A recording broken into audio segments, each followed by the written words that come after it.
જમ્મુ કાશ્મીરમાં તો મેઘરાજાએ વિકરાળ સ્વરૂપ ધારણ કર્યું છે। જમ્મુમાં 2 દિવસથી સતત વરસાદ વિનાશ જ વેરી રહ્યો છે। ભૂસ્ખલન થઈ રહ્યું છે। ભારે વરસાદથી નદીઓમાં પૂર આવ્યું છે। નદીઓએ રૌદ્ર સ્વરૂપ ધારણ કર્યું છે અને તમામ જે નદીઓ છે જમ્મુની તે ભયજનક સપાટીની ઉપર વહી રહી છે, જેમાં રાવી છે, ચિનાબ, તાવી અને ઉઝ તે તો ઉછાળા મારી રહી છે। નીચાણવાળા વિસ્તારોમાંથી હજારો લોકોનું સ્થળાંતર કરવામાં આવ્યું છે, કારણ કે લોકોના ઘર આખા ડૂબી ગયા છે। ગાડીઓ રસ્તા પર જાણે કે તરવા લાગી છે, લોકો ફસાઈ ગયા છે। જમ્મુ આવતી જતી 22થી વધુ ટ્રેન્સ હાલમાં રદ કરવામાં આવી છે। 27 ટ્રેન્સના રૂટ બદલી તેમને અડધે પણ રોકી દેવાઈ છે। જમ્મુના અનેક વિસ્તારોમાં લોકોનું રેસ્ક્યુ કરાયું છે। હોડી છે, હેલિકોપ્ટર છે, તેની મદદથી રેસ્ક્યુ કામગીરી કરવામાં આવી રહી છે। તો ભૂસ્ખલન અને ભારે વરસાદથી મોબાઈલ સેવા પણ ઠપ છે।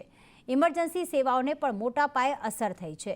તમામ ખાનગી અને સરકારી શાળાઓ આજે બંધ છે। ધોરણ 10 અને 12ની પરીક્ષાઓ સ્થગિત કરી દેવાઈ છે। તો મુખ્યમંત્રી ઓમર અબ્દુલ્લાએ ઇમરજન્સી બેઠક બોલાવી લોકોને નદીઓ પાસે ન જવા અપીલ કરવામાં આવી છે। તો જમ્મુ ક્ષેત્રમાં ભારે વરસાદનું રેડ એલર્ટ અપાયું। અનંતનાગ, કિશ્તવાડ, ડોડામાં રેડ એલર્ટ યથાવત છે। કઠુઆ, રામબની, ઉધમપુર અને રિયાસીમાં પણ રેડ એલર્ટ આપવામાં આવ્યું છે। આ તરફ જમ્મુ અને સાંબામાં પણ વરસાદનું રેડ એલર્ટ।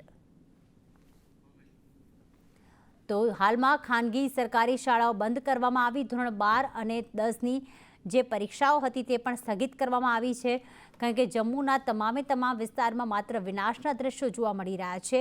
રસ્તાઓ પર નદીઓ વહેતી હોય, જળભરાવની સ્થિતિ છે, ગાડીઓ તણાવા લાગી છે, બસો ગળાડૂબ થઈ ગઈ છે, ટ્રેન્સના ટ્રેક ઉપર પણ પાણી ફરી વળ્યા છે અને લોકોને ઘરમાં જે લોકો નદીઓથી દૂર રહે છે, ઉપરવાસમાં રહે છે, તેમને તો અત્યારે કહેવામાં આવ્યું છે કે તમે ઘરમાં જ રહો, પણ નીચાણવાળા વિસ્તારોમાં તો હજારો લોકોનું રેસ્ક્યુ કરી તેમને સ્થળાંતરિત કરવામાં આવ્યા છે। આ દ્રશ્યો આપ જોઈ રહ્યા છો કે જેમાં ત્યાંના જે લોકો છે એ માથા ઉપર પોતાનો સામાન મૂકીને તે પાણીમાંથી પસાર થઈ રહ્યા છે।